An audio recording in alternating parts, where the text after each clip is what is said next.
Today's episode of the Bill Simmons Podcast is brought to you by SeatGeek. That's our presenting sponsor. That's the easiest way to shop for the best tickets thanks to the revolutionary grading system. Buy and sell tickets in just 2 taps on your phone. Everything fully guaranteed. And right now, my listeners get $10 off baseball tickets the first time you use SeatGeek. You're a listener. You count. Use promo code BSMLB and you get $10 off baseball tickets the first time. Download the SeatGeek app today or go right to SeatGeek.com. We're also brought to you by Hotel Tonight. The weather changes, your mood changes. Why lock yourself into plans that might change? With Hotel Tonight, you'll get incredible deals on awesome hotels, even at the last minute. Booking on Hotel Tonight gives you the freedom and flexibility to play things by ear. It's my kind of thing. I love playing things by ear. Knowing you'll score a great price and a great place to stay. Download the Hotel Tonight app to find seriously amazing deals right now. And finally, we are brought to you by Binge Mode. That is our new Game of Thrones podcast. Mallory Rubin, the mother of dragons. Jason Concepcion, the maester. Both of them are breaking down all 60 Game of Thrones episodes that already happened, as well as the 7 or 8 that are coming.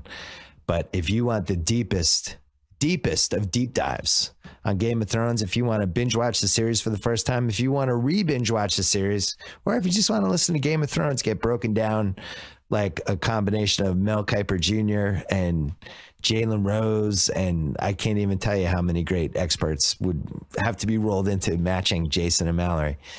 But you can download Binge Mode right now on iTunes, on Stitcher, wherever you get your podcast. It's there. Binge Mode, our new Game of Thrones podcast. Don't fail the mother of dragons. Subscribe to her podcast. All right, we are about to run a podcast that I taped last week with James Corden, who has never been on this show before. Fascinating guy.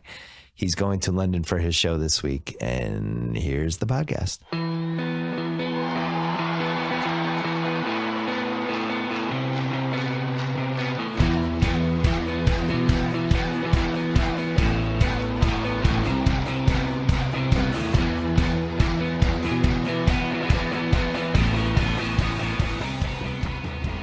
All right, it is a Friday afternoon, Memorial Day weekend. We are holding this until beginning of June. James Corden is here. He's taking his show to London that week, so we're going to run it as a little promotion. Well, bless you. But I'm glad we're finally able to do this. It's lovely to be here. It's the first time you've taken your show to London, right? It's the first time. It's the first time any, I think, show in its iteration that we're doing it has gone as overseas. Far as we're going. Yeah, like I think like Conan and stuff does shows where he sort of, but he doesn't really take. He goes and makes almost sort of travel documentaries, but we're really. It's a very ambitious thing to be doing for our show. Like we're building a whole set in a. It's like almost 5,000 people, right? It's 5,000 over the course of the 3 shows. Yeah, so they took a 2,000 seat venue, I think, and yeah, it's in Westminster Cathedral Hall, which is sort of right opposite like Big Ben in the House of Parliament, and which felt like a great idea a few months ago. Yeah, because I was a bit like, we can't go somewhere. There's no point traveling the show to London and doing it in a TV studio. Do you know what I mean? We might as well just stay here and change the backdrop and tell everyone we're in London. How would you ever know, you know?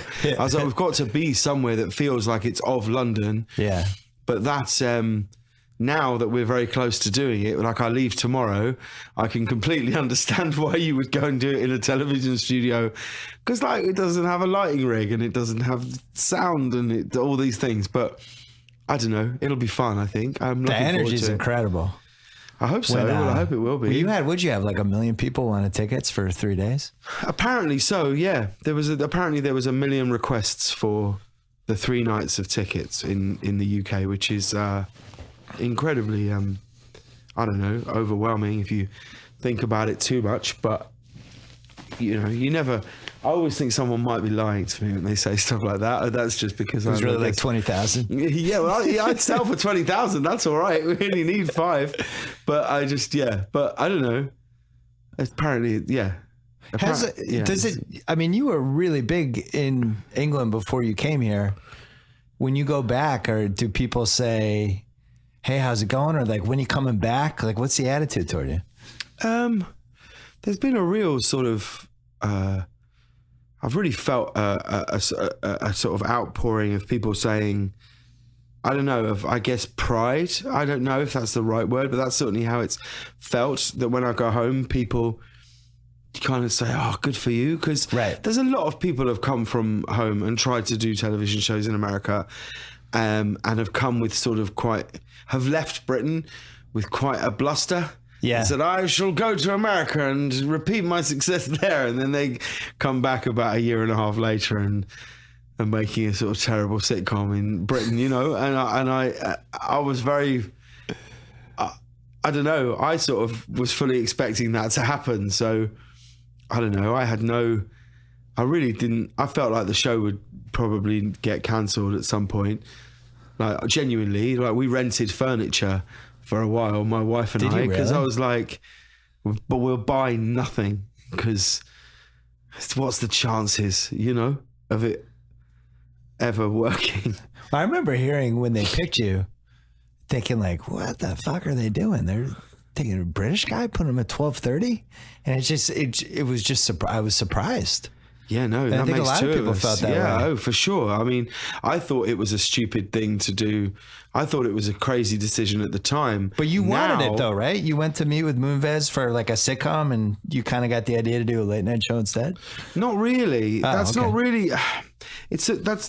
What happened was I had come to America and done sort of this thing of just going around to loads of meetings with casting directors and presidents of whatever network and stuff, and often those meetings are just dying of encouragement. You just die of encouragement of people saying, I'd love to work with you, this would be fantastic. Yeah, well, I'll talk to you in 2 weeks. From them again. Yeah. But in these meetings, I had this idea. I had an idea for a television show, for a sort of comedy drama, if you like. And at home, I had written 2 comedies which had done very well. And in truth, I sort of felt like I could only really repeat my success at home at best. Yeah. And the chances of that were probably quite slim. So it felt like somewhere I wanted to come and try and make a TV show. And I felt like, and in the end, to my absolute surprise, I had offers from sort of 5 networks, really. And I decided that I was going to make my show for HBO. I thought I was going to write this TV show for HBO. It just felt like the right place to do it. And I was going to do a musical on Broadway. I was going to do A Funny Thing Happened on the Way to the Forum, a Stephen Sondheim musical, which I was very much sort of tentatively just starting to talk about doing. And CBS had made, without question, the most aggressive offer financially, bar none. I didn't know this at the time, but Les Moonves, who's my boss, and Nina Tassler, who was the then president, had both seen me in a play on Broadway. And I sort of went to meet them in New York because to explain to them my decision, really. And I was sort of going, look, I know you're disappointed, but don't be. I've done you a great favor. Because you were going to overpay for this script. Yeah. The script I would hand in is never going to be on network TV. Believe me, if I felt I could write a multi-camera network sitcom, I'd do it tomorrow. Like, because that's you know what I mean. That's the easiest. Oh my god! But also, you're set for the rest of your life. If you write Friends, forget about it. Done. I was like, but this show, this idea, it isn't that. And what's going to happen is I'm going to hand in a script. You're going to hate it and you're going to be annoyed that you paid so much money for it. You're going to get me to change it. I then in turn will hate you because you're changing it. It'll never get made and we'll never work together and we'll hate each other. I was like, so don't be disappointed. I'm saying I've done you a favor. You're never going to put this show on your network, as it was dealing with very adult themes. And there was sex in it, there was swearing in it, there was, and Stephen Colbert had just been announced like a week before, and Craig Ferguson had just said he was stepping down. And I told them that I felt that Stephen Colbert was an incredible appointment, and also more than that, the deft way that they handled it. They didn't botch it at all. There was no rumor, there was no this, that, or the other. Letterman said he was stepping down. It was sort of radio silence for a week, and then bang, he was announced. There was no drip feed of information, no, all that stuff.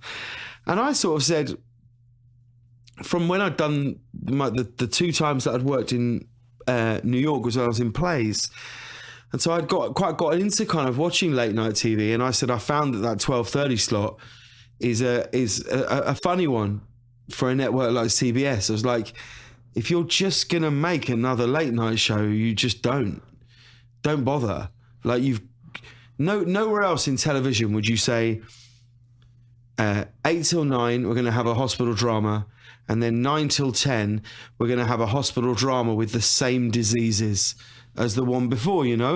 And I was like, you've got to try and make a younger show. Yeah, at least NBC is Chicago, but there's fire, and then there's police. There's fire, and all there's CSI Cyber, and then there's CSI whatever the other ones are, you know? And I was like, you got to make a show which will embrace the internet. You've got to make a show, because the idea of that 12:30 slot and late night was quite a high propensity of people watching that were students. I think it's safe to say, you know, stoners, people up late watching TV. I was like, that's not how they consume their content anymore. Yeah. It is to an extent if it's on, but you got to make a show which can cast a net wider than that. And also there is no risk attached to this, like, because you got Stephen. And you know what his show's going to be like, and you know that it's going to be great. So, and I wasn't pitching for it. Like, I really wasn't. We were just sort of talking about television and where it's going and how this slot could really be So you're just giving them your theories on late night. I was like, I feel like this 12:30 slot is a gift if you can embrace the internet.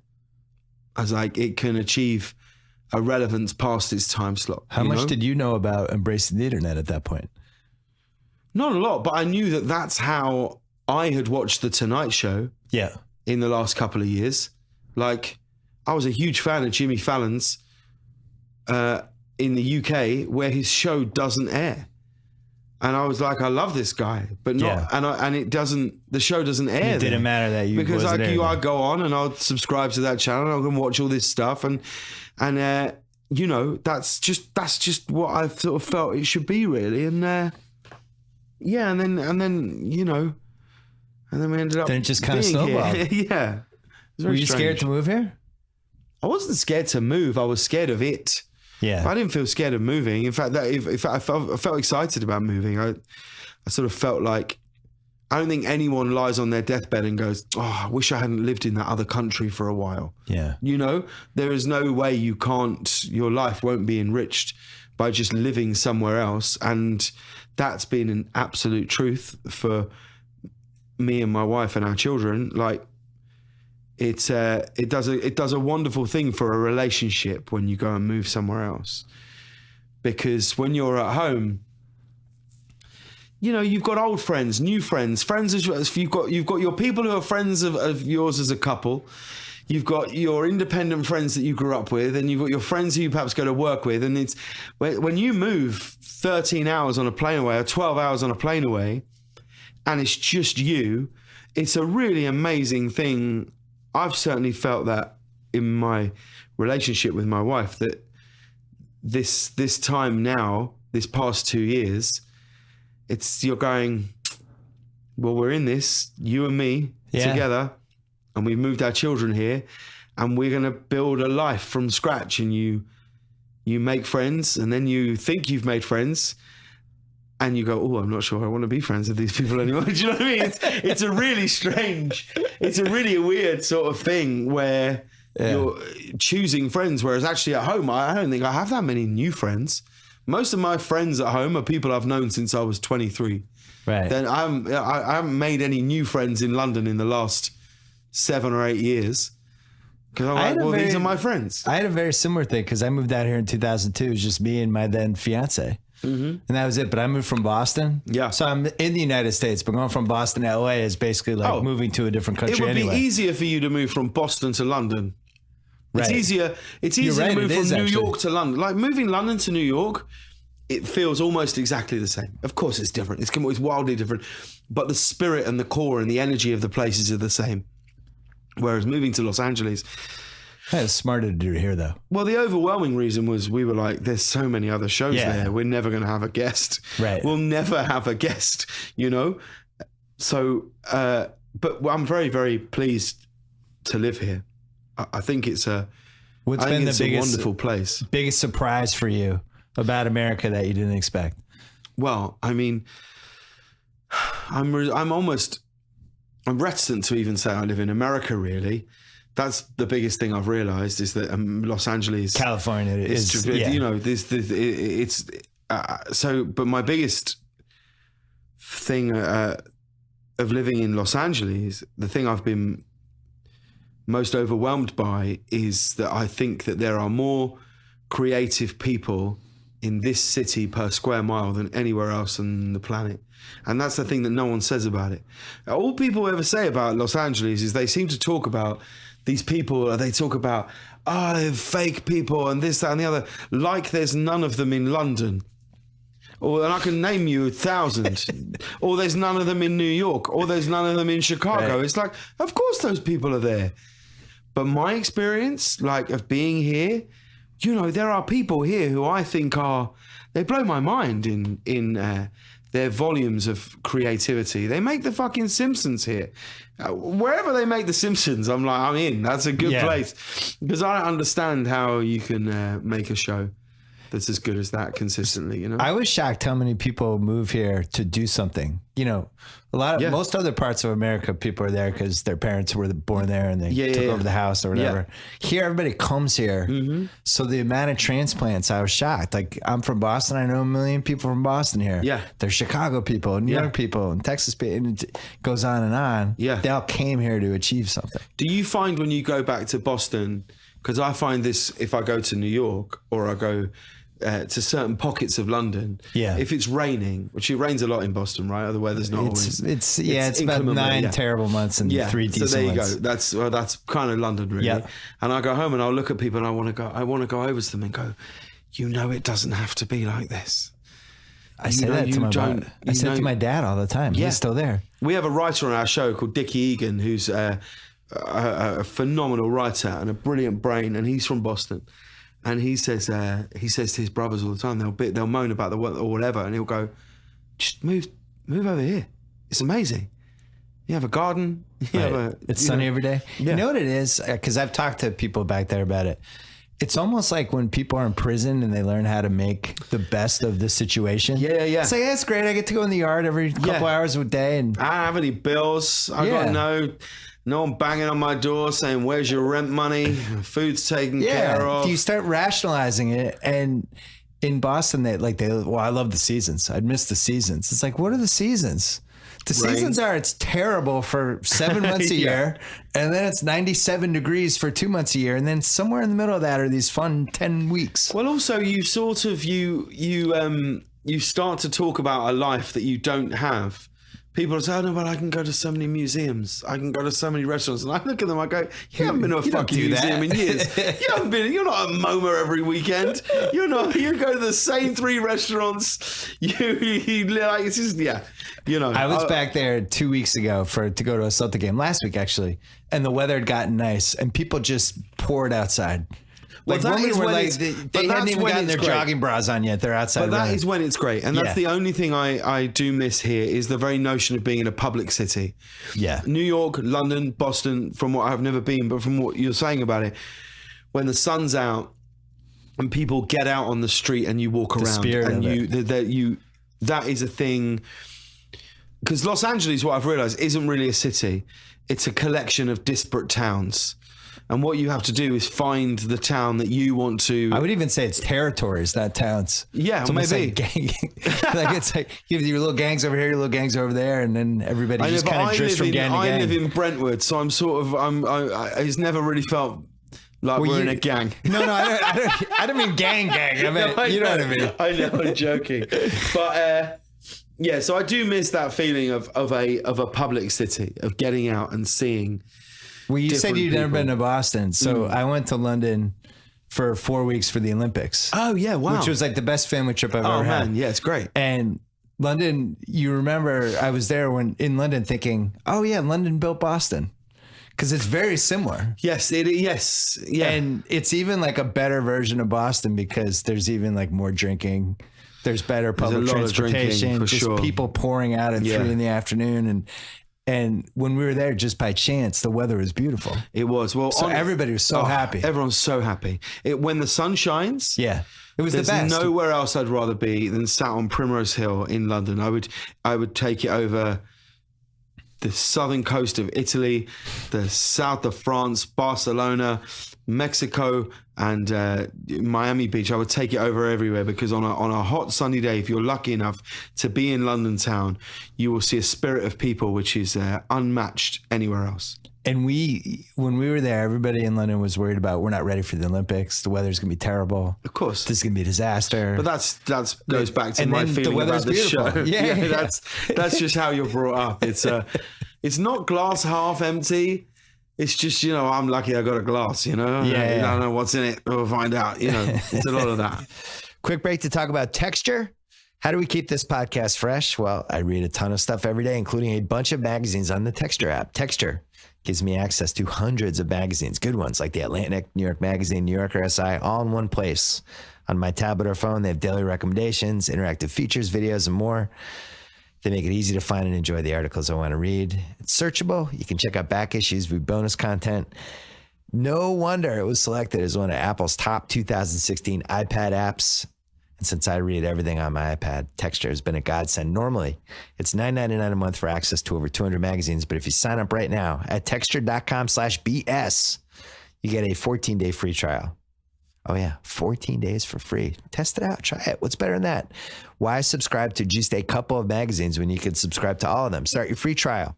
Download the Texture app today. Go to texture.com/BS for your 14-day free trial. Back to James Corden. So you come here. How long did you take to plan the show? How many months? Oh, no. Well, we only had 11 weeks from arriving to our first show. Yeah. And when you showed up, you hadn't even hired a staff yet? We'd hired 6 people. Okay. So we had to hire another 70, I think. Oh, my God. And build a set and work out what the show was and find a band for Reggie and everything, really. We had to do everything. We had to build everything. Everything you see on the thing was done between January. Yeah. It was like 3 months. I moved out here in 2002 to work for Kimmel when he was launching his show. Right, yeah. Because we were friends, and then it just happened. And that 3 months goes by so fast. All of a sudden, there's 100 people there, and there's a band and a stage, and you're planning it, and it's just, you're like, wow, that date's coming soon where we're going to launch this thing. And it's like in speed mode. Yeah, it's a very strange time, really, because certainly if you're the host of a show, what I realized is when you're in that period of gearing it up and getting everything together and tonally trying to think what it is and going out and shooting stuff and things like this, you start, and I've never really hosted a show like this before, and you start to feel like you're just on a team. Yeah. You're on a team, and you start to even feel like, oh, well, I'm just one of the team. I'm just one of the team here. And then very, very slowly, on the day that you're going to air, which our first day was like March 23rd, people start to tap you on the shoulder and go, hey, good luck out there. Hey, good luck. Hey, rooting for you, man. Hey, good. And very slowly, people start to leave you, and you make this walk on your own until it comes to a point where the last person goes, all right, have a good one. And you're stood behind a curtain looking at the sort of backward reflection of a spotlight thinking, oh, I'm not on a team at all. I'm just on my own now. And this curtain's going to open. And I'm going to walk out. I'm going to say hello. And I don't know if people are going to go, nah. Right. Or, okay, yeah. And it's incredibly daunting. And especially knowing where we were and how gobsmackingly unknown it all was, and I was, and we were. Like, it was crazy that we didn't even have guests for show sort of 6 when we launched. Kimmel had that too. Like 0, no one, You nothing. get the first two shows, you get the good ones, and then all of a sudden you're scrambling until everybody's kind of waiting to see if it's going to be good or not. We just had to call in favors, and I spent about sort of 4 days just driving around publicists' offices, just going, promise you, I'm not a bad guy. It's going to be okay. And more than that, like, we were then asking people, we were saying, look, we're going to bring all our guests out at the same time. And you would meet publicists who would say, well, my client would never do that. My client won't sit with someone else. And luckily for us, there's a show in the UK called The Graham Norton Show, which I've been watching. That's a show I've seen on YouTube a bunch of times. It's a brilliant show. Yeah. It's a brilliant talk show. And luckily for us, we had the knowledge of that show. And I was able to go, no, but your client did though. Yeah. I saw your client like a month ago. Sat next to such and such and such and such. Yeah. And also, just so you know, they were brilliant on that show. I would say it's the best interview I've seen them give. And publicists would go, right, well, okay, yeah, fine, well, we'll see how we go, you know. And it was a lot of that. It was a real, like, I couldn't get in our building without my pass a month after we'd aired. Well, you're talking about the structure of what late night shows were supposed to be for those publicists, where it's like, my client's going to come out. Lead guest, second guest, third guest, music. You have 3 stories. Yeah. You're going to lead them toward the 3 stories. Mm-hmm. You're going to show a clip. Yeah. It's going to seem like it's ad lib, but it's really not. And then they leave. Yeah. And they don't have to worry about what might happen in that structure. Of course. Yeah. But if they're ad libbing and they're sitting next to like Gary Busey, something crazy happens, like who the hell knows? Well, I could see their point if that was the case. I really feel if that's the case, I'm on the publicist side on that one. And I think if our show ever gets to that point, I'm saying to you now, I want you to get in the car, drive to the studio, tap me on the shoulder and go, James, it's done. It's time to go home. Busey harassed another guest. If I'm sat in our show and Busey's there, I'm saying to you, Bill, I want you to come down, all right, get in and go, I'll drive my car through the studio. Time's up. It's time to go back to London. It must have flipped with the publicists once. So once they had the carpool karaoke thing, all of a sudden they're trying to get, I'm sure you had like 1 million people trying to get their clients into that car with you. Yes, I think so. I mean, I don't hear a lot don't have to be about that. No, I'm not. I'm saying, but I don't hear a lot about that because we have sort of, we've, as soon as that segment felt like it was a thing and was becoming a thing, we felt like we had to implement our own rules really and go, well, okay, we have to sort of try and protect this. And look, we could do it every week if we wanted. We've only put out 2 this year and they were in the last 8 days. Well, yeah, you have a danger element to that where if you beat it in the ground, it's not fun anymore. Exactly. So we were like, we have to preserve this only for the biggest or most relevant music artists in the world. Yeah. And that's it. We cannot break that rule. So of course I want to get in the car and do it with, I don't know, 100 people. I'd love to, but like nothing would give me more joy than driving around in a car and singing songs with Will Ferrell. It would be amazing TV, but we feel like we have to keep it in that sort of rarefied air because that's the only way it will ever sort of sustain itself, really. So you're trying to do like 5 a year, maybe? I mean, look, we never put a number on it because it just comes around to who's got albums out, who do we think is interesting, who's got a tour to promote, and who, you know. And of course, there's a list of names where you're like, they're the golden names. If, you know, if Billy Joel's around, like nothing would give me more joy than doing it with Billy Joel. You haven't done Billy Joel yet, though, right? Have you? No, God, no. I was going to say, I would remember it because my daughter's seen, I think, all of these, and I would have remembered the Billy Joel. Yeah, no, he's amazing. So who knows, you know, we'll see. We've got, Can you explain to me, I hate asking about carpool karaoke because I know everybody asks you about it. It's all right. So you're driving. Yes. Very close to these studios, we drive. Where are you driving? What neighborhoods? How fast are you going? Here, we basically, well, I mean, obviously it depends where we are. So the Adele one we did in London, Madonna we did in New York, but predominantly we're here. We drive in a convoy. There's a car in front of us, 2 cars behind us, and 1 car that will drive around or alongside or get, you know, exterior shots of the car or whatever. And do people know it's your convoy or no? Not really. I mean, if we stop at the lights and they see it's Katy Perry or whatever, then yeah. But predominantly, the rule is we just drive in a straight line away from the sun. Away from the sun. So you don't get like weird mirror shadows on your face and stuff. Yeah. So that's kind of it. So we get on normally on like Beverly and drive as far as we can. I think it's really impressive you're driving. that you're singing Los Angeles, so you're driving in increments. Let's be clear. I'm driving in Hollywood. You're going 2 blocks between the hours of 10 a.m. and 5 p.m. Where really, how fast can you ever be going? So I'm very relieved of the stops. Like, it's great. I'm still impressed. Thank you. Yeah, my wife can't drive when she's not singing with Adele.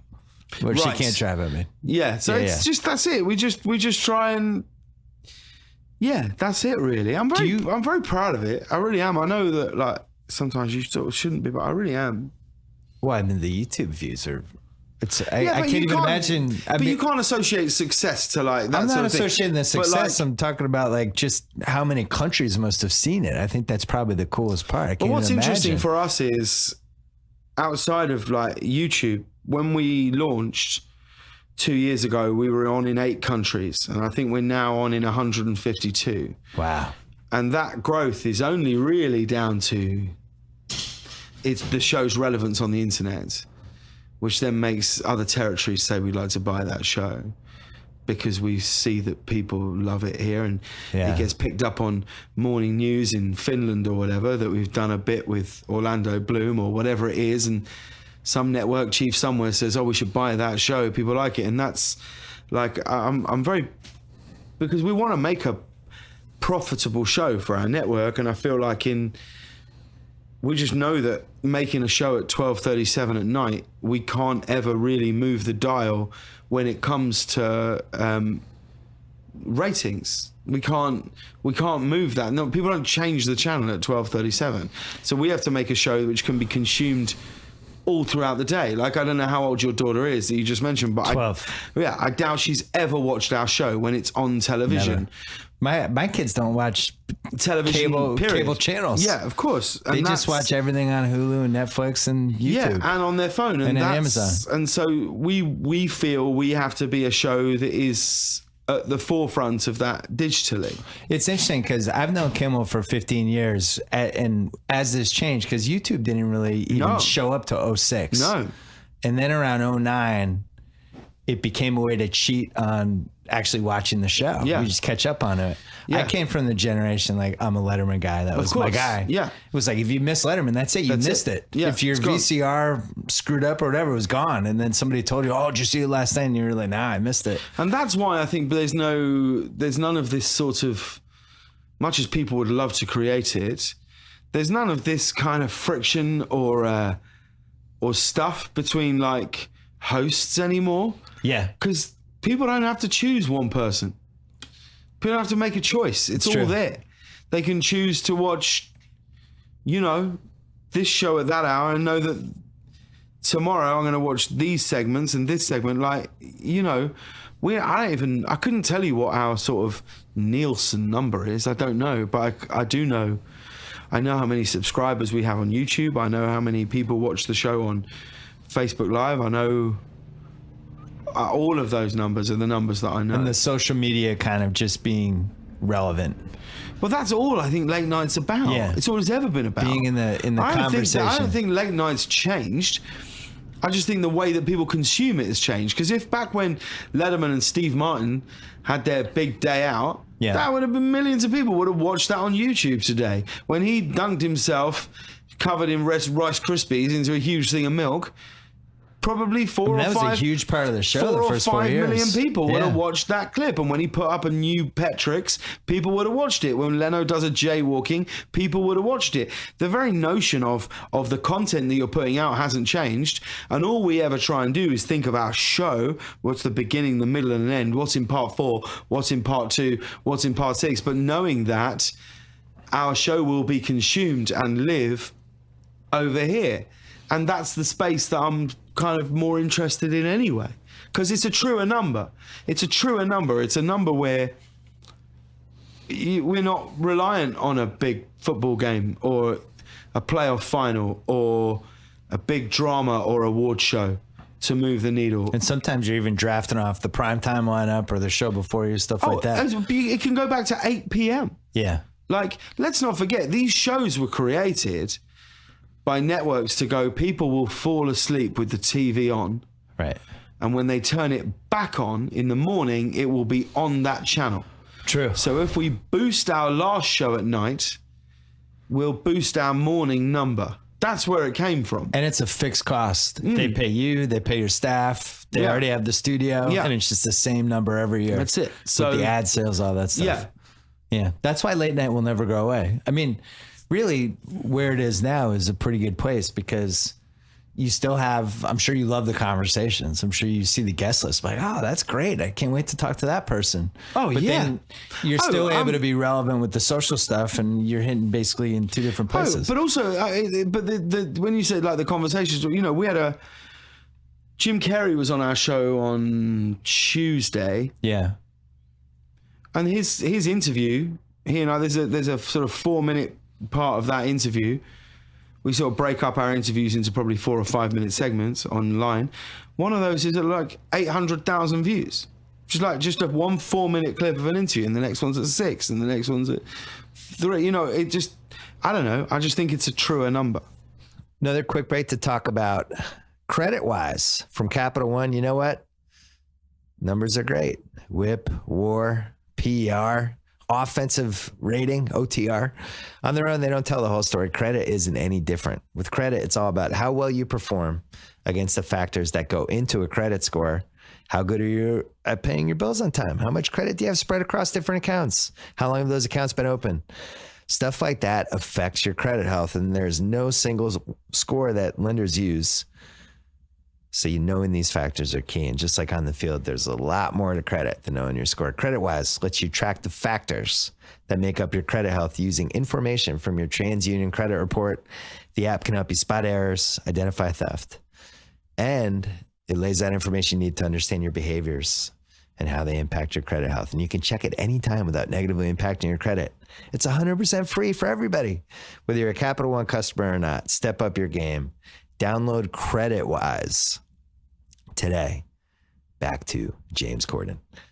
How much does the audience affect what the decisions you make with the show day to day? In the room? Yeah. Massively for us. We have quite a young crowd at our show, which is wonderful. It's brilliant. But yeah. Oh yeah, always. And then they don't, yeah, we always think about our audience. But then I also think that we have a bit on our show. It is so stupid. It might be the stupidest thing we've ever done on our show, called Dogs in Sunglasses. It's utterly ridiculous. It's so stupid. I don't know if you've been on the internet. There are so many pictures of dogs wearing sunglasses, and so we've written this thing where we go. I do it very straight, and I go, I want to talk to you about this guy. Let me tell you about this guy, and it'll be a dog wearing sunglasses, and I go, this guy. If this guy says there ain't nothing wrong, there ain't nothing wrong. Or like, let me see, is that an actual dog in sunglasses? Yeah, look. So look how many dogs are wearing sunglasses. You can't move. So what we do is, we'll pull up this guy. And we'll go, let me talk to you about this guy. This guy blew out his knee in a rollerblading accident, which prevented him from ever competing professionally, and now he owns a tanning salon. And you know, and this was and then there's one that says, this guy's going to spot you alone. This guy will spot you alone, and he's going to say, there's no timeline on this and no interest. Did you have? But you're going to have to suck his dick. And that, in our room, in the audience, is met by the single most confused faces I've ever seen. But we go, I don't know, me and our writers, we go, I just know that there might be 9 perplexed, per 10 viewers at home, there might be 9 perplexed faces, but there's one person's going, this is really tickling me, and you can't leave them out. So that's a segment for them, for sure. I mean, that's the best thing about that time slot is you can get wonky every once in a while. Oh man, yeah, no, we love it. Especially like around the 115, 122 range. Yeah, but the whole thing, we love it. I mean, like, we love. That's why we've done it a couple of times. I think we're going to try and do it again. We've gone and just done a show in someone's house, and that's been completely organic. We've never prepped a house, nothing. We've got a permit for a street, guests in a van, and we walk down the road, knock on the door, and say, "Can I come in and shoot?" And and what we want to do is get part 1 with no cuts. So people will say no, or people aren't home, or someone on an intercom says absolutely not. And then the few times we've done it, people have said yeah, and we go, when we come back, we're doing the show in this house. And I love it. That's when I really enjoy it. How many years now has it been? 2. What's been the highlight so far? Oh man, I don't know. Was there one moment that you let go? This is when I knew the show was going to make it. I don't know. I don't mean this the way it sounds. It sort of felt like that from the end of the first show, actually. Well, no, I wasn't confident before that show, but at the end of that show, when it came out, I was like, oh, this is... We got it. I felt like... I don't know. I'm very proud of how quickly we found our feet, of how we just sort of hit the ground running. We knew that we didn't have a relationship with an audience where they would give us the benefit of time. Yeah. We knew that people were going to make up their mind on the show and me very, very quickly. And there's other hosts who, you know, if you've been on a huge show for a decade, you're going to have a group of people who are going to give you a shot and give you a chance, you know. So I don't know if I can pin it to like a moment, but like, I don't know. We won like those 2 Emmys last year, and which was incredible. And then we won the Critics' Choice Award, where we were up against like Kimmel and John Oliver and shows that I just love, a Daily Show, you know, and to win that was like, wow.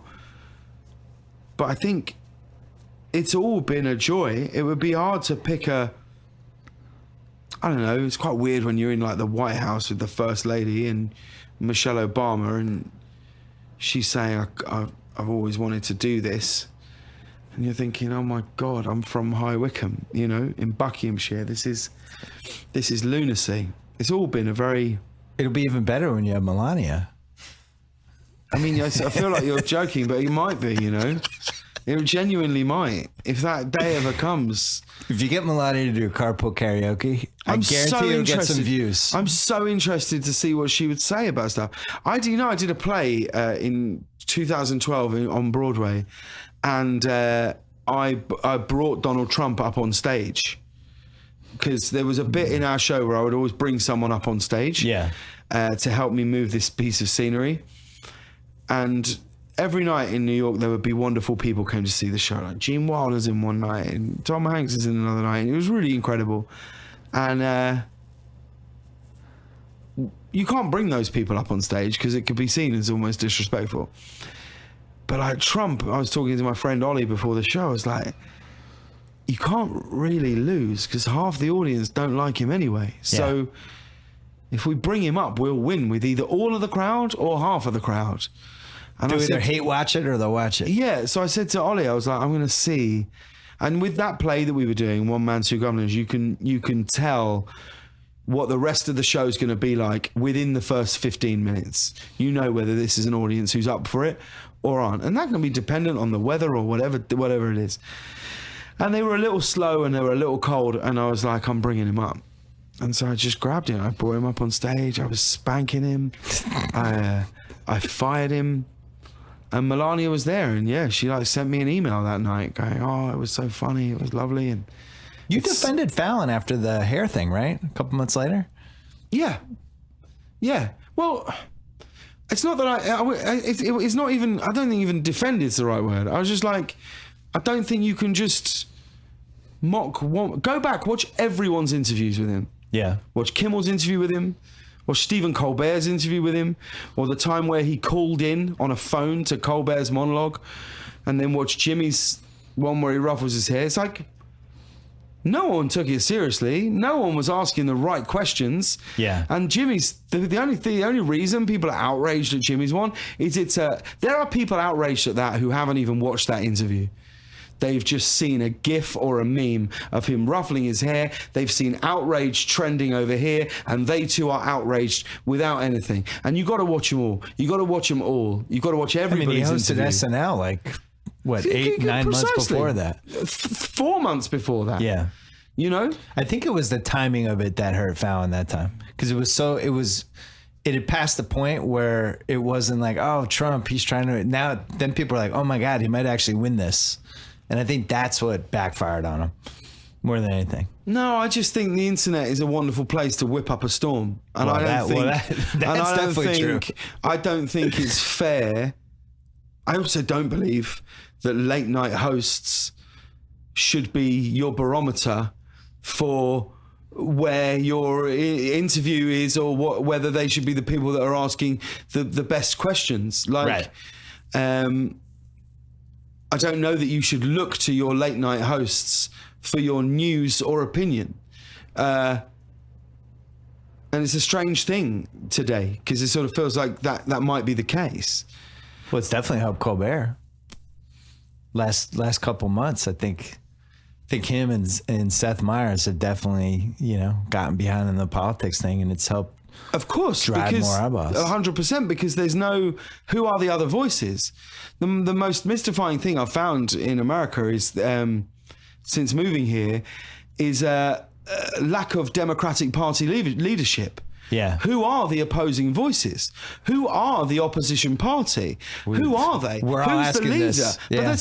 But it's a strange thing, because the notion of running that party is a quest to be president one day.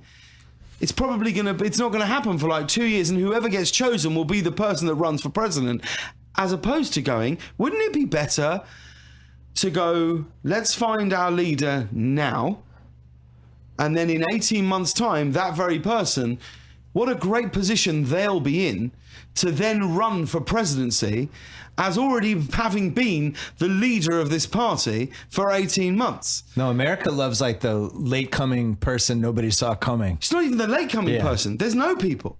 Who is it? Who's running? Maybe they're coming. No, but who is it? I'm kind of serious. I would love to know. Because like Jeremy Corbyn has been running there's an election going to happen at home in a few weeks.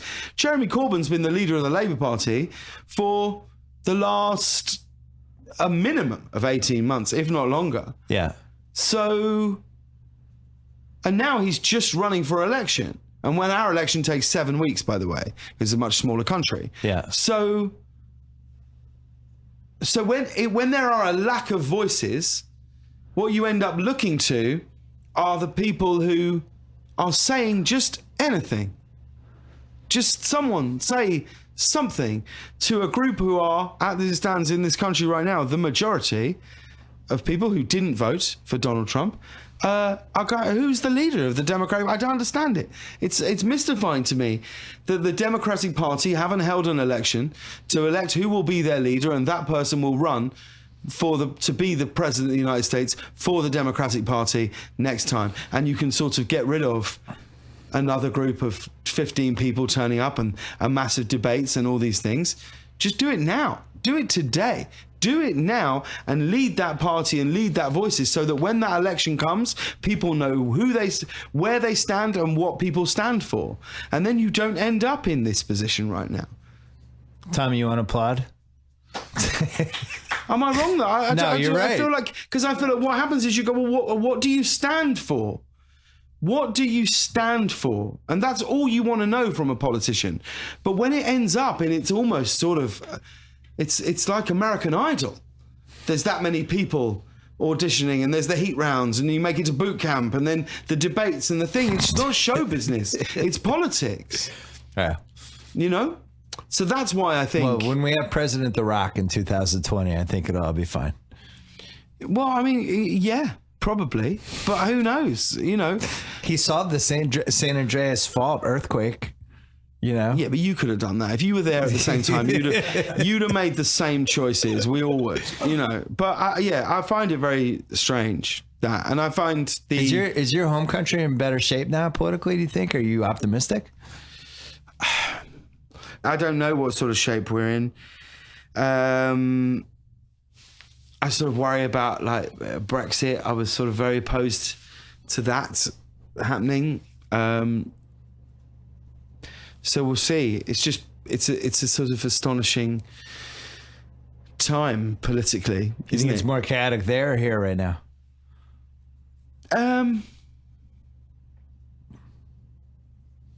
I think it's probably, I don't know. I mean, it's hard. It's hard because of those, I haven't been there for a while, so I don't know. It's hard for me to say where it might be more chaotic or not, but it's also a far smaller country. I mean, you can fit Britain into Texas 280 times, you know, like that's how vast America is. So it's difficult to sort of compare the two, really, you know? So I spent, 4 weeks there. The things that jumped out to me, the day drinking was phenomenal. Yeah. Just the spirit of that. And it always seemed like it was Friday at 3:00, but like every day was like that. Yeah. Which, you know, here it's really only Fridays like that.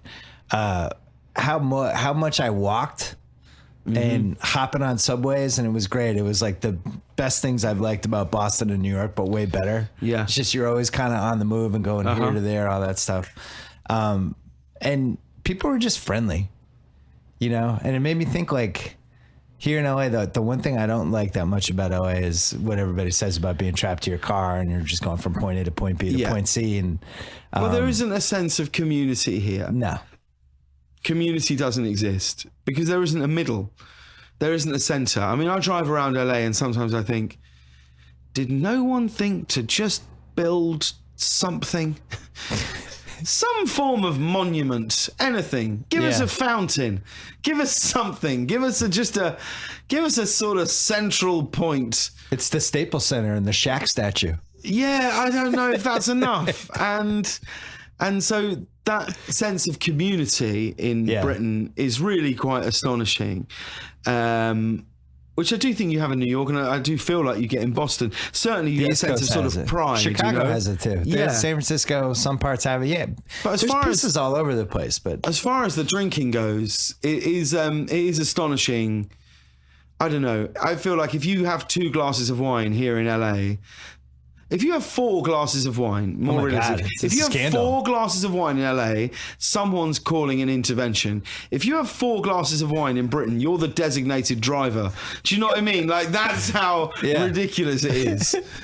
And a lot of smoking too, which I'd forgotten. It was like a lot of cigarettes, and just it was old school. Well, I think the smoking is getting less. And they're kind of back. I think so. Yeah. Well, I certainly hope so, but I think so. You know, as younger generations are coming through, but it's that sort of culture of the pub, of going to the pub, you know, sitting in the pub, few drinks, your mates, things, which is actually, I have to say, never been a massive part of my life, really. Yeah. I'm not a huge drinker. And if I do, I never really drink like a pint of lager. I quite like a vodka cranberry, you know? So it's like I'm quite sort of, I guess, effeminate in that way. The walk to Wimbledon was incredible. To Wimbledon, the walk to like getting off at the train stop, and then it's like this 10-minute when you're like, is it really here? And then it's like, it's like, down I feel like I'm in a housing estate.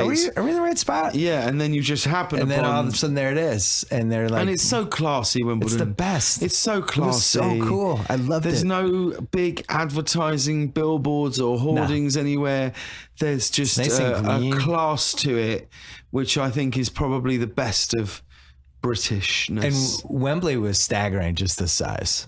Wembley Stadium. Yeah. It was just like, whoa. We saw, I think, the gold medal women's soccer game there. And it was just like, oh my God, this is just a lot of people. Who is your team? Do you have one? I support West Ham United, who are East London Premier League football team. We've been relegated 3 times in the last sort of 15 years. But they are the team for my sins that I have chosen. But that's good though, right? Yeah. It's better to root for that than like Manchester United. Well, it just means so much if we win anything. Yeah. You know, it means the world. Like, not that we ever do, but should we ever win a trophy? You can look at Leicester City and be like, that could be us someday. Yeah. Probably not. But that's what Leicester City said. No, I know. And listen, it's the hope that kills you. We have a song that we sing called I'm Forever Blowing Bubbles. Is like West Ham's song. And there's a bit in it where it says, fortune's always hiding. I've looked everywhere, but I'm forever blowing bubbles, pretty bubbles in the air. United, United, United, and that's our song. And nothing will tell you more about the state of a team's fans than if their own song they've talked about how there's really no fortune anywhere. That's why Boston and the England always had the connection, because Boston, until we started winning titles the last 12 years, was always fatalistic. Yeah. The worst possible thing. That was the Red Sox mentality. Yeah. The worst thing's going to happen at all times. Yeah. And England's great at that. World Cup, do you get on the bandwagon for that one? Oh, yeah. I love it. The World Cup's the greatest. And England has a checkered history. Well, yeah, but so do most teams. But the World Cup in itself... England's pretty checkered. There's some checkers. But same as Uruguay, and you know what I mean? like you know, I'm saying there's a lot of teams. Uruguay. No, I'm saying there's a lot of teams. It's every team in the world. So it's not that it's, you know... Yeah, it's not that it's checkered. I just love the World Cup in it. We created a TV show at home on ITV that went live after the World Cup. Yeah. Me and my best friend Ben, who's the exec producer of the Late Late Show here, we created a TV show just on the sole purpose that we could then watch the World Cup every day and make a show after it. It's that good. It's amazing. I wish America would get into football and stop It's happening. This decade has been the decade that it's starting to happen. I know, but it's never really going to happen. It's not going to be like what England's like. But it's never going to happen until the MLS understand the joy and the beauty of defending. Like a 1-0 win. A stealth shot at the MLS. No, but a 1-0 win is a great thing. Yeah. But the MLS is AAA. A 0-0 draw, a 0-0 draw is every MLS owner's worst nightmare. Right. It's like, oh my God, there were no goals. Sometimes we'll have a 0-0. It's an exhilarating, wonderful game. But if you now watching the MLS, if you get used to these winning games 6-4, 7-3, 4-1, like I think we scored 4 goals in a game once this season. Right. In like 40 games, you know? So the MLS is doing better than I thought it would do, but it's still... I love it. I mean, the amount of people at the Galaxy, and I love the Galaxy. I love the ground. I love the stadium. I love the team. I think it's awesome, and I think it's great. I just think you've got to kind of, but you know, the way the sport here is so strange. Like I've got really into basketball since I've moved here. I feel like that's the game I respond most to. My favorite sport. Yeah, I think it's the game I respond most to, and going to watch the Clippers and stuff is amazing. But it really is insanity that you would play that many games just for a playoff position.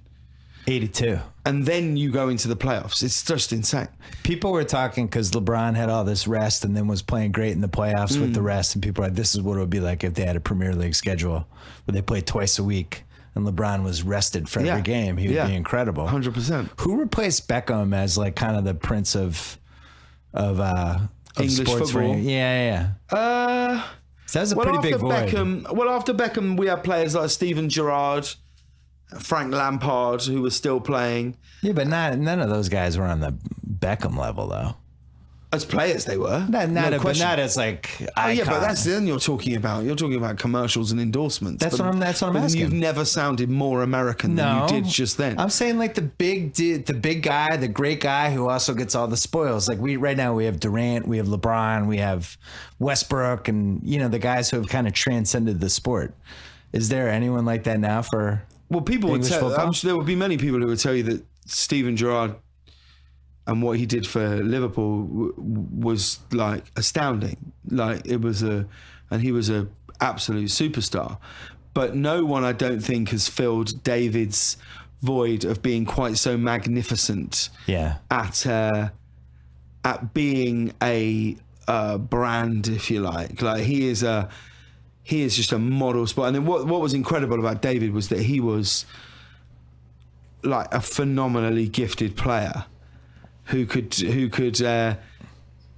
curl free kicks into a top left-hand corner and was just like outrageous to watch and was incredible. But now we have some players coming through now. We have a player called Dele Alli who, to my absolute annoyance, plays for Tottenham, and Harry Kane, who's a striker. And those two look like they're genuine like world beaters. They're genuinely incredible players. When Beckham came here, people don't know anything about soccer here, so he comes and it's like, this guy has amazing crosses. And people are like, what? Like, does he score? How many goals did he have? And it's like, no, that's not what's good about watching Beckham. Yeah. Like Gerrard's the same thing, where it's like, it's the attention to detail. Well, yeah, and some of the stuff that wasn't goals was what made them great. That's my point about America and football is it will only... They don't get it. Yeah, but that's the same as I don't get baseball. I mean, I don't get baseball at all. I feel like I'm watching a group of people I don't know have a picnic. Like, that's it. That's what I'm seeing. I'm like, yeah, I can pay to watch people have a picnic. That's so long as we all understand that's what we're doing. Yeah, 1,000 times in a 3-month window of summer.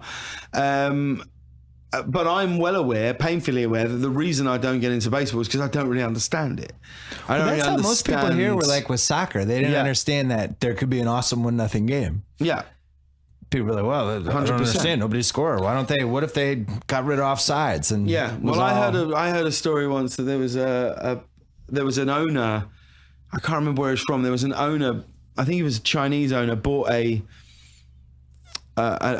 soccer team, and they had a defender who was on a massive wage, maybe on like 150 grand a week or whatever.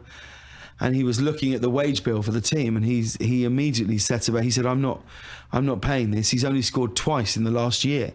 And they were like, "Yeah, he's a defender." Right. You know, if they don't score, we've got a better chance of winning, right? You know, it's that notion of the art of defending. That's it. Do you have a pick between Barcelona and Real Madrid? Have you picked sides? Really. I haven't picked sides either. Not really. I don't really feel the need to. It's not, you know. I think a lot of people feel the need to. I don't feel the need to, though.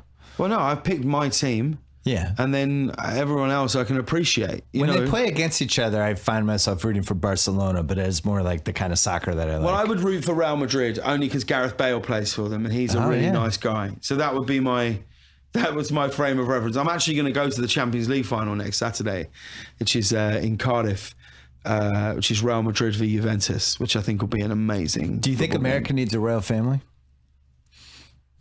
No, because I don't think it's something you can invent. Yeah. I think it's something... we have the Kardashians. You do. I don't think it's something you can... I don't think it could ever work because America's so big. It's so huge. It's so vast. That's ultimately, I think, the biggest problem with America is the money's on the left and the right, and then all of the infrastructure and the produce... is in the middle. It would be a lot easier if California was its own country and Texas was its own country. I don't know if America it'd be easier. would make more sense. Well, no, I don't know if it'd be easier, but it's just a really hard thing to navigate. That I think so. It would be really difficult to have a royal family that everyone could agree on. Not that we all agree on it at home. It seems like the royal family is in the best shape from a scandal standpoint that it's been in a while. Yeah, it seems to be, doesn't it? Yeah, it seems to be. It's almost like I need Harry needs to kind of go off the rails a little bit or something. It's a little too. I like Harry. It's a little too boring. It seems like he's dating an actress now. Apparently so. I like him very much. I'm a big fan of his. I'm a big fan of all of them. But you're right. It has been quite scandal free for a while. It's too bad there wasn't a third sibling that they kind of didn't talk about that much. Who's just over there. It took 7 years to graduate college and was getting in trouble. A little bit more fun. Last thing, you showed up alone, and I commented on how you showed up alone, and you were surprised because sometimes people have entourages. Will you tell the U2 story? Oh, sure, yeah. Well, you were saying, I couldn't think who else I would be here with, really, and we were saying how the people come with publicists and things like that, and I don't know, just never really felt like it's something that I need to sort of do right now. And we were talking about people who have massive entourages, and it reminded me of there's a story where apparently Coldplay were touring with U2 right at the start of the Parachutes album coming out, and that album, and particularly the song Yellow, had started to do really well for Coldplay in the UK and in Europe. And Chris Martin could feel that there was a sort of wave changing at home and they were becoming more popular. And he said to Bono, have you got any advice? Have you got any advice you could just hand over to me? And he said, And Bono's advice to Chris Martin was, he just said, if you're consistently going out for dinner and everyone sat around the table is on your payroll, you've probably become a prick. And I think there's something to be said for that. You can't always just be surrounded by people that have got skin in the game that is you, you know? You've got to still be a person, I think. It's a good story. Why, I forgot to ask you, why does America have to keep stealing from English TV shows? I don't know if they keep... Why are you guys so good at this? Listen, we're not. I'm using a you guys like we're It's very kind. It's very kind of you to. It's very kind of you to say that, but it isn't the case. Okay. It's the same on both sides of the Atlantic. I like to hear that. We only get the best of your stuff. Yeah. And you only get the best of our stuff. So we don't get like just the reams of sort of terrible television that you might make. We will just get these, and there are things that American television can do that no one else in the world can do. No country, not a country on the planet has been able to crack Saturday Night Live other than America. You're right. No one's been able to do it. And believe me, countless people have tried. The notion, Seinfeld, Curb, Larry Sanders, The West Wing, Breaking Bad, House of Cards, Bloodline, Big Little Lies. It is right now, these are television shows which, This Is Us. Have you watched this show? Yeah. Oh my God. My wife cries during all of them. I feel like my heart can't take it anymore. My heart feels like it's going to explode when I watch it. Like it's so full of just emotion and love and a wonder at how you can make a show as deftly as that. I don't understand how it's possible. It's brilliant. So I think it's a very common misconception to say, we can't do it like that. It's just not true. There are people making television now and people making films and people writing plays. But if we're talking about television, there are people doing it now and today who are above anything else that's ever happened in the world of television before, that are telling stories it's inconceivable would be told on television even a decade ago. It's the most wonderful time for television is today. It's just that the parameters of what we thought television was and what it currently is and what it's going to be are blurred. So people can start to sort of freak out, but I find it nothing but exciting because right now, today, content is the king. Content is the absolute king, where a show like The Handmaid's Tale can come out on Hulu and it's just a masterpiece. And This Is Us can be on NBC, and Atlanta can be on FX. I mean, fuck me, Atlanta. Like this, there is better television being made right now in this country than has ever happened before. I think I agree. I was like, last time I was watching American Gods, that show's really good. We're just... Well, also our... B+ shows are just coming out of the woodwork left and right now. Our barometer for what is good and what we demand from a show now is so much greater than it ever was, because the wealth of option is huge. The only thing that's a worry, the only thing that worries me in the world of streaming, all this stuff, is I don't think and I hope it doesn't happen. I fear it will, but I hope it doesn't. That we would never lose sight of what television is at its best for, what it's used at its best for, what it's its most pertinent and potent sort of ingredient is that it can be a tool to bring people together. Yeah. It can be a tool to bring people together. And my worry is that it will become an insular experience. It will become an experience of one, as opposed to an experience of five, which is the house I grew up in, which is me, my mum, and me and my two sisters, my two sisters and I and my parents. And now television is becoming a solo project. It's a thing you do on your own. And that's the only thing that I get scared about. And that's where network television just has to embrace itself. And we hope that we will still have those incredible moments like the last episode of Friends or the Super Bowl or the World Cup final. I mean, sport's the common denominator in that, and I feel like it's up to us as consumers to make sure we still share those moments together. We're as responsible as the very people giving us the shows to make sure that these are things that we are enjoying with our loved ones and our people. Like, I want to make sure that I watch shows with my son, with my daughter, with my wife, and that we have things that we will all watch together. Because if we're not careful, it will just become a one-on-one experience between your phone and yourself. And you'll come into work and you'll go, I've been watching this show. And they'll go, don't tell me, I'm only on episode 9. And you're like, well, I'm on season 11. You know, like that's where we've got to, we have to be as responsible as that, to that, as the very people who are giving us that content.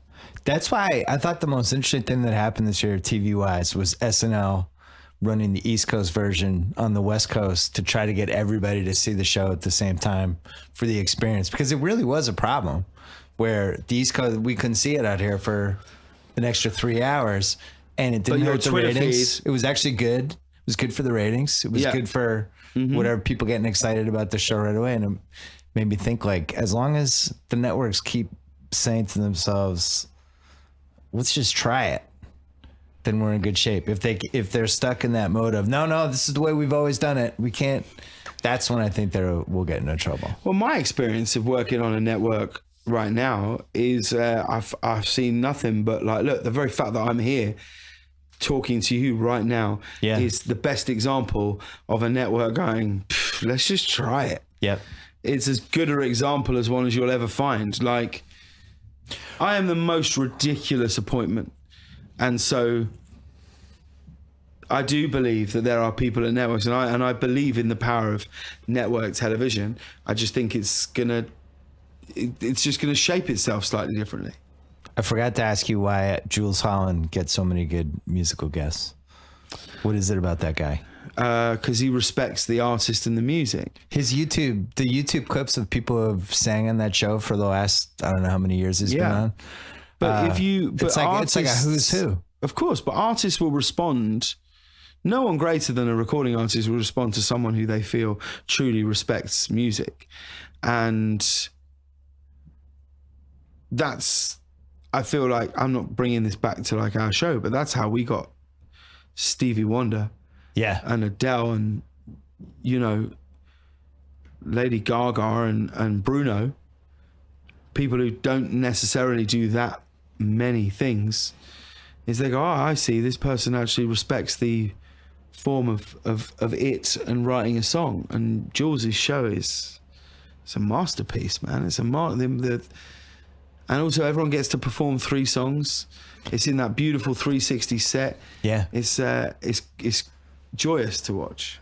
And now, I forgot to tell you that Adele, I actually had a little crush on her after that segment. She's great. She's sexy, huh? Like, there's some bodiness about her. She seems like she'd be fun to hang out with.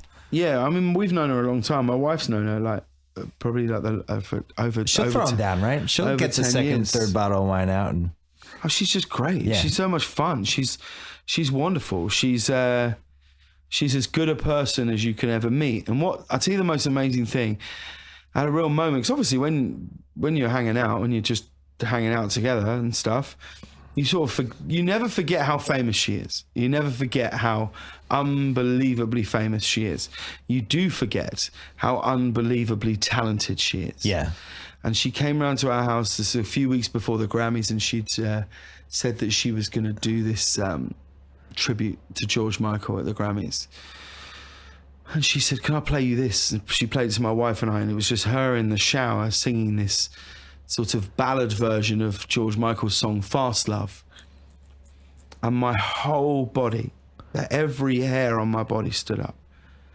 And you're like, oh shit, I forgot how unbelievable your voice is, you know? And it's always a joy if she's around. You had that with Jennifer Hudson too. That was when I was like, oh, I forgot she has one of the greatest voices of all time. That voice will knock you over. I mean, that voice is insane. I think she's going to do a bit on our London shows next week. I hope. All right, so what are the dates for London? I think we're in London the 6th, 7th and 8th of June. that week will be coming from Westminster Cathedral Hall. It's going to be fun, I think. We'll see. Good luck. I'm excited for you. That'll be fun. Thanks, man. Thanks for doing this. Good luck with West Ham. Oh man, we need it. You have a song about how tortured you are. It's probably a bad sign. Jeez. Thank you so much. Bless you. Thanks so much to Stamps.com. They bring the U.S. Postal Service right to your fingertips. Buy and print official U.S. postage for any letter, any package, any class of mail using your own computer and printer. They will send you a digital scale, automatically calculate exact postage, and you will never have to go to the post office again. Sign up for Stamps.com. Use promo code BS for a 4-week trial plus postage plus a digital scale with no long-term commitments. Click on the microphone at the top of the Stamps.com homepage. Type in BS. We love Stamps.com here at The Ringer. Thanks to Capital One. They created the CreditWise app so you can check your credit score anytime you want right in the app. It's free to everyone. Download CreditWise today. Availability depends on presence of credit history from TransUnion. CreditWise, offered by Capital One Bank, USA, N.A. And thanks to Binge Mode, The Ringer's newest podcast, which launched today. Congratulations to Mallory Rubin and Jason Concepcion and all of the Game of Thrones nerds out there. It is the greatest television show we have. It is the television show that people have the most opinions and theories on, and nobody has better opinions and theories on the first 60 episodes than Mallory and Jason. Re-experience the show episode by episode, 10 a week, 60 in total. And when I say this is a deep dive, I cannot exaggerate. This is the deepest of dives. Anyway, Binge Mode, subscribe wherever you get podcasts. I will be back later this week with a live podcast, not live, but semi-live from Cleveland on Wednesday. Until then.